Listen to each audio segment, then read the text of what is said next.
Bismillahirrahmanirrahim. Assalamualaikum warahmatullahi wabarakatuh. Alhamdulillahirabbil alamin wassalatu wassalamu ala Rasulillah la haula wala quwata illa billah amma ba'du.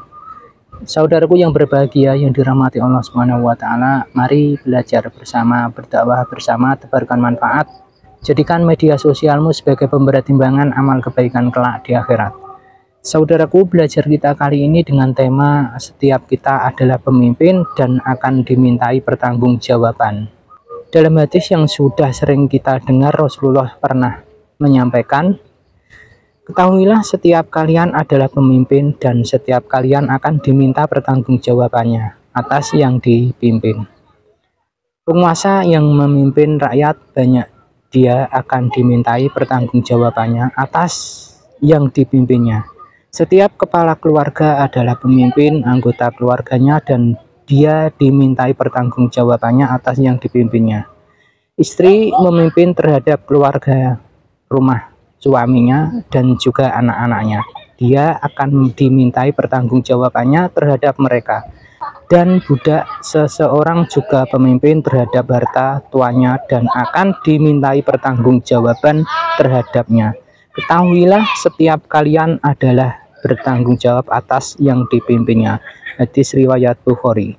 Dari hadis di atas terdapat pelajaran pertama. Hadis tersebut menjelaskan bahwa setiap orang memiliki tanggung jawab atas lingkup kepemimpinannya. Ini bisa berarti tanggung jawab seorang pemimpin negara, kepala keluarga, bahkan seorang karyawan terhadap pekerjaannya.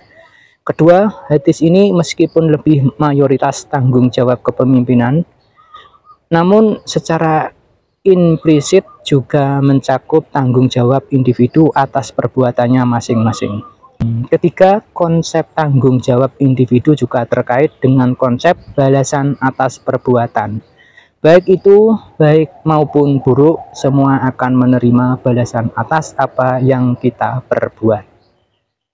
Ayat Al-Quran yang berkaitan dengan hadis tersebut, Allah Subhanahu wa taala berfirman, "Jika kamu berbuat baik, berarti kamu berbuat baik untuk dirimu sendiri, dan jika kamu berbuat jahat, maka kerugian kejahatan itu untuk dirimu sendiri. Apabila datang saat hukuman kejahatan yang kedua, kami bangkitkan musuhmu untuk menyuramkan wajahmu, lalu mereka masuk ke dalam Masjidil Aqsa, sebagaimana ketika mereka memasukinya pertama kali dan mereka membinasakan apa saja yang mereka kuasai." Terjemahan Al-Quran Surat Al-Isra ayat 7.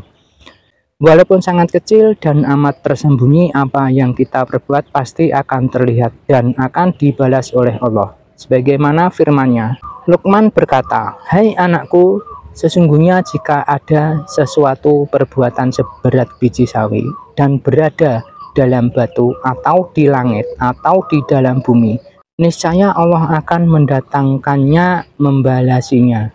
Sesungguhnya Allah Maha Halus lagi Maha Mengetahui." Terjemahan Al-Quran Surat Luqman ayat 16. Ayat di atas serupa dengan ayat, "Kami akan memasang timbangan yang tepat pada hari kiamat, maka tiadalah dirugikan seseorang barang sedikit pun, dan jika amalan itu hanya seberat biji sawi pun pasti kami mendatangkan pahalanya, dan cukuplah kami sebagai pembuat perhitungan." Terjemahan Al-Quran Surat Al-Anbiya ayat 47. Saudaraku yang berbahagia yang dirahmati Allah Subhanahu wa taala, itulah tadi belajar kita kali ini yang dapat kita pahami.